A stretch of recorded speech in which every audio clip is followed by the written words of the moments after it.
Alright, finally getting to make a video for the car over the 9-second pass. I'll talk about what we did and how it went, stuff like that. Hadn't had a chance to make one, just been busy. So it was last weekend, there was a track rental in Baytown. We went out there. It was from 9 a.m. to 4 p.m. So DA was real good early in the morning. So I think when we got there, the DA was somewhere in the negative 1500s. And we tried to take advantage of that, obviously, as quickly as possible. We did run into some issues with that though, not on the car's end, it was more on the track. So there was 2 cars that ran before us. We were the third car down, and everybody before, I guess, had experienced some issues up top, somewhere around the probably 700 to 800 foot mark. What was going on, everybody was saying that it was slick up there. It felt like everybody was hitting ice. So made our first pass. Same thing happened to me.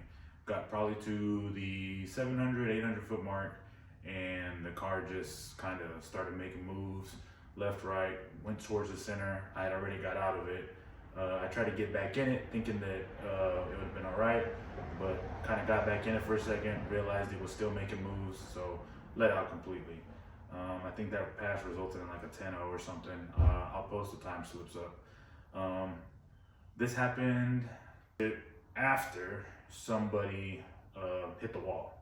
So guy in a white Fox body was out there. He made an 8-second pass, but when he got up top, he still managed to hit the wall. So after that, they shut the track down for a little bit to drag up there and lay some more prep down. According to them, it just didn't stick, but that was dangerous. Even a slow ass car like mine, that was probably the worst I had ever felt this car get, be uncontrollable. So downtime for that. Now remember, this is early in the morning, so by this time I think it's close to noon. The DA's already gone up quite a bit. It went from like the negative 1500s to probably like negative 600, which is probably the DA of what it was when we ran the 9. So go up there after they had completely drug the track. First pass for us, we ended up getting, I believe it was 998. So the app wasn't loading up for me, so at the end of the track, I couldn't see.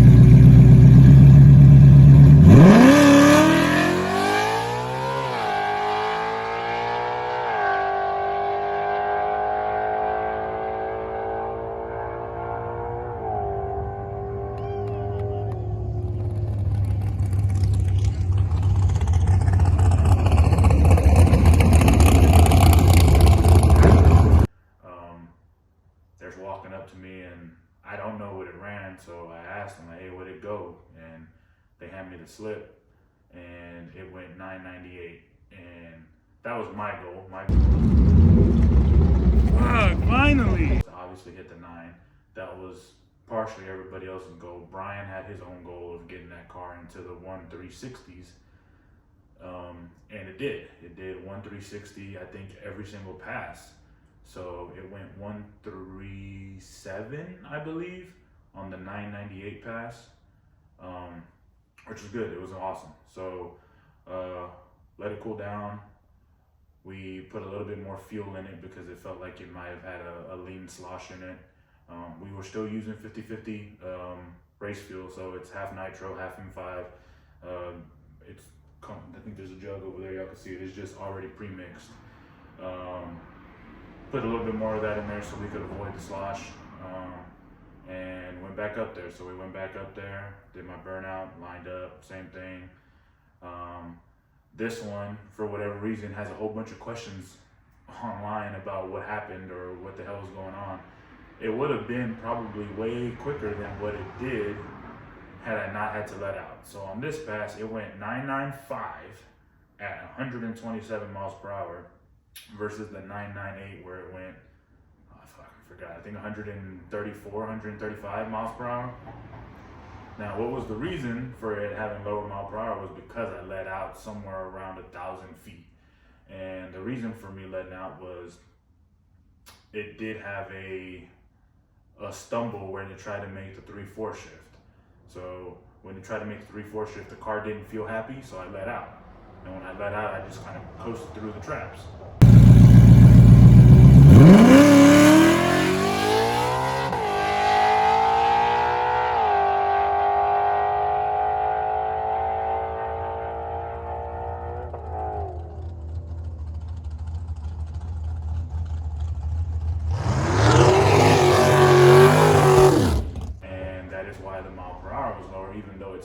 quicker. So theory behind that in my head is, had I been able to make that full pass, that probably could have resulted us in a 980, something like that, maybe, hopefully, you know.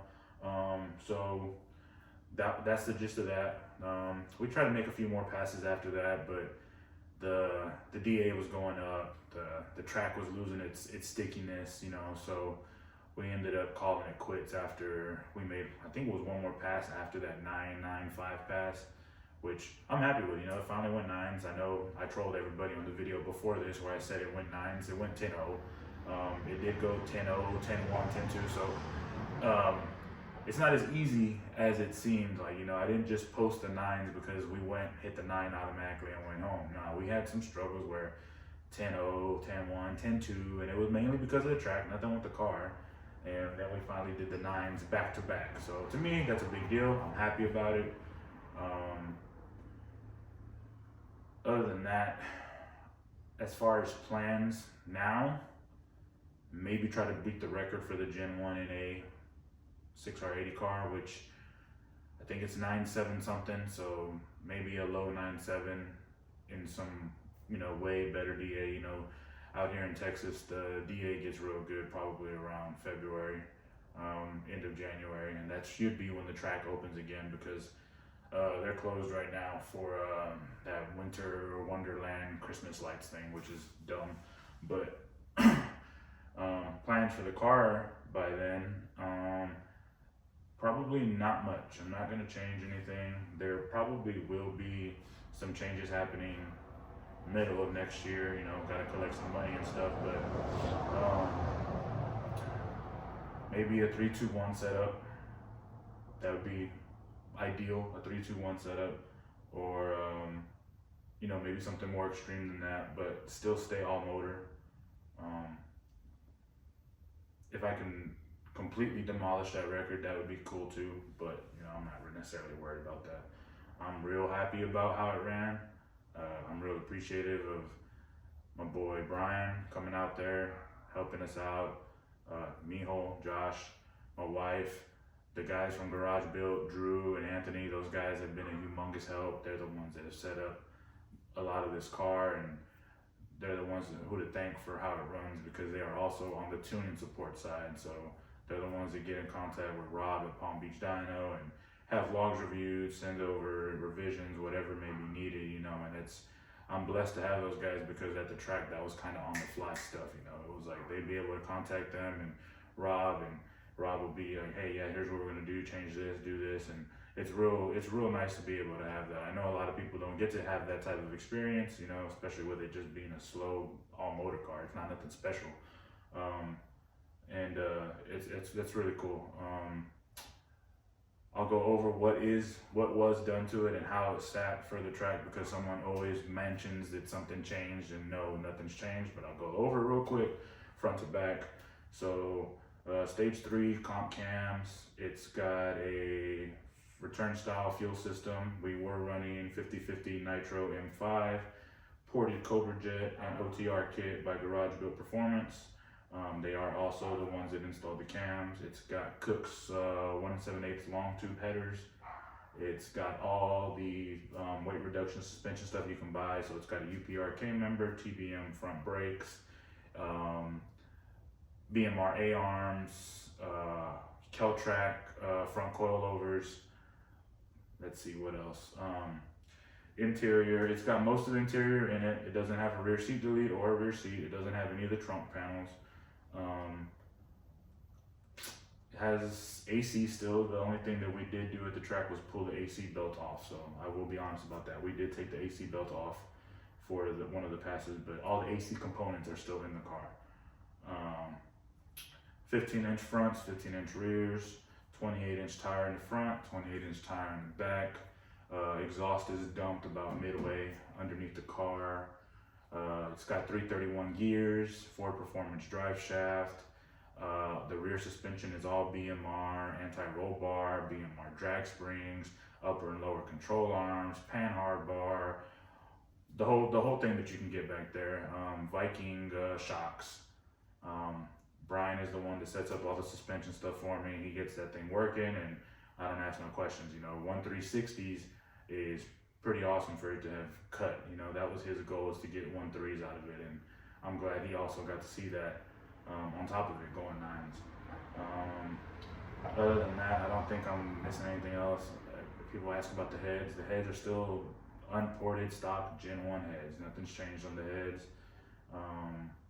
The car's weight with me in it at the track was 3350. That was with 5 gallons of fuel in it. That was with me in it, wearing a hoodie, jeans, all that good stuff, helmet. Did have a fire extinguisher in the car. Other than that, I don't think there's anything else to talk about. I mean, it's the same stuff that I've mentioned in other videos, but I gotta mention it because someone always assumes or says that there was something sneaky going on behind the scenes when there's not. Other than that, I think that's it. Now, plans for more content, because I gotta thank all you guys. The YouTube channel has kind of, in my opinion, blown up a little bit from more than what I expected it to be, you know. I think there's 160 something subscribers now, and some of these videos got over 1,500 views, which is crazy. I never thought it would get to that point. So future content, I don't know. You know, I'm gonna obviously record when we go back to the track, but as far as some of the street stuff that I was doing, that's pretty much dead. Reason being is I made the decision to post all the times that this car runs, so, you know, and you get those people that know and see that, and they're like, nah, you know, you're too fast, or you're too quick, or whatever it may be, which is fine. You know, I knew that was going to happen when posting times. People were like, oh, okay. Now, the thing that some people don't understand, there's two sides to this street, is when we go and do street stuff, you know, I don't run nitro. I'm not going to run that nitro on the street. It's very, very volatile fuel. It's not something that you just want to be going out and running on the street and thinking it's going to be okay to be making hit after hit doing that, you know. So on E85, what does the car run? I would say in the weather that we had this past weekend at the track rental, had I ran it on E85 the way it sat, it probably would have been a 1060 car, 1050 maybe, which is still not bad in my opinion. I think it's still pretty good, but even then, you know, a lot of these all motor guys that we try to run around Houston, you know, that's too quick. They don't like that, and because this car does hook and book on the street. Like, people know that on the street it hook and books. That also, you know, kind of intimidates people to not want to race, which is fine. You know, I'm not complaining. All I'm saying is that is what it is now. So getting content for you guys as far as street stuff is probably going to be very minimal. Just because people don't want to. Like, for example, I think it was 3 or 4 weekends ago, there was a guy that was coming down from Dallas to run, and it was already negotiated we were going to run at the road that I normally test at. Well, they were fine with that because there's a lot of people that come out of town to race on that road. You know, it's safe. That's the main thing, is it's safe. It's out in the middle of nowhere, and that's what these guys wanted. They were like, hey, we want to be able to go out and run and not have to run. Okay, cool. Then let's not go to any place that could be hot. Let's go out there in the middle of nowhere, and we should be fine. Well, they come down, and obviously all the people from here in town get in their head and start telling them about, oh no, he knows that road, he studies that road, which to me is complete bull. You can't study a road. What am I doing? Sending concrete samples over to Mickey Thompson to make me a specific tire compound? No, yeah, I test out there. I make a lot of hits on that road. And to make it fair, I even told them, like, I'll give you whatever lane you want. If y'all want to start in a bare spot or a spot that doesn't have as much rubber, whatever it may be, y'all can have it. But it was just because all the people here in town that do know how the car runs and know about the car, you know, I think persuaded it to where, like, no, we're not going to run on that road. So if we're not going to run on another road, then we're not going to run at all, which, cool, not a problem. Guy said, hey, y'all made me waste my gas coming out here. I offered to pay for that dude's gas since he did drive down from Dallas for that run, but I mean, they had other intentions here in Houston. They were going to do other things, so it's not like he came down just for me, but partly me. But never heard from him on wanting any of the gas money or anything, so I never paid him anything. That's on him. You know, I've been in situations where I've had to not make it to places and offered people, you know, the money, punk out, whatever, and I didn't punk out of this race. to be honest, nobody punked out. It was just the dummies that are out here straight up with like putting shit in their head and made them think that, oh no, you run him on that street, it's an unfair advantage, which we both got to make it down the road. It's not an unfair advantage, you know. It's, yeah, I've made hits down that road, and it's a perfect road. There's a bunch of people that'll say, you know, that's a safe road. You can go out there, do what you got to do, get out of there, and not have to worry about anything. And it's true. So, but that's what happened with that. So as far as, you know, getting some grudge runs in, it's probably going to be minimal content on that. It's not going to happen. There's not going to be people that want to do it. Track stuff, like I said, I will record the next time we go to the track, which will probably be the beginning of next year when the DA is way in the negatives and probably going to be hard to hook because the track's cold, but that's the plans. And then I'll try to squeeze in some content of other things if I can, excuse me, but there's just not a whole lot of people right now that are doing anything. Roll racing wise, I'm down for rolls. I don't have a problem. A lot of people knew what the car would 60 to 130, but I finally made a post, I think it was this week or last week, about what is 60 to 130 on the fuel versus at the track, what it 60 to 130 on the Nitro M5 versus what it did a few weeks ago on E85 in positive DA. It was like positive 800. I can post those on here too. On Nitro, I think it did 688, 60 to 130, and on E85 it did 788, so exactly a full second, but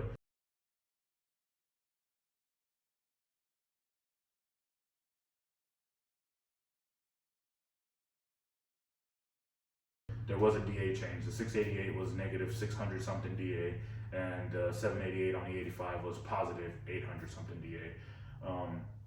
And you know, now just posting that, I'm probably not going to see as many 60 to 130. I mean, roll racing requests, things like that, unless it's going to be the obvious Gen 3 10-speed stuff. Gen 3 10-speed guys, they know that they can get those cars in mid to low 7s easy and high 6s without a problem, you know. So, and that's awesome, you know. But those Gen 3 10R80 cars, that's like cheat code basically, but that's why they're so popular too, because those things can be quick without too much effort, as opposed to this thing, you know, 788 and all the effort that's been put in it to get that 788. That was just, you know, you can't compare those two things. But if some road racing does happen, obviously I will record that. Other than that, man, I think that covers most of it. Like I said, sorry it took so long to make a video. I appreciate everybody that has subscribed, you know, comments the videos, likes the videos. I did not think the channel would be going where it's going, as far as, you know, I just started it just to make some dumb videos about this thing, to put out what it does and, you know, information on the car, and I think it's done fairly well. Earlier there may be a 3-2-1 setup. Before the 3-2-1 setup, we'll see, but it just depends on if this Gen 1 still holds and, you know, looks happy. But we may just do heads on this one, some ported heads, valves, all that stuff. I may take it back to David over at Saul's Performance, have him look over all the suspension components, have him look at the trans. That trans has been through hell and it's still kicking. So shout out to David over at Saul's Performance for a badass build on that. While he looks at that, it may be time to send the converter off to Circle D and see how that thing looks. There's a couple things that we probably need to take care of now before we try to push it to another limit. I think we talked about fuel rails. It still has stock fuel rails, so we might get some 4 Innovation fuel rails on this thing, and, you know, make sure that the amount of fuel is equal getting to each injector and each cylinder and stuff like that, because that could be it could be holding up some flow, having the stock fuel rail on there. And then I think that might be it. You know, obviously at some point add some more nitro, and I'm pretty sure more nitro will be needed to break that record, but we'll see. Definitely want to try to hit the record before we pull this motor and do something else. So I want it to be a natural Gen 1 setup that does that. Thanks for watching this video, guys, and please subscribe, like the video. unlike the video, whatever it may be. If you have some information, some things that y'all think y'all would want to see me do with the car, or content you guys would like to see, I'm down to try to put something out.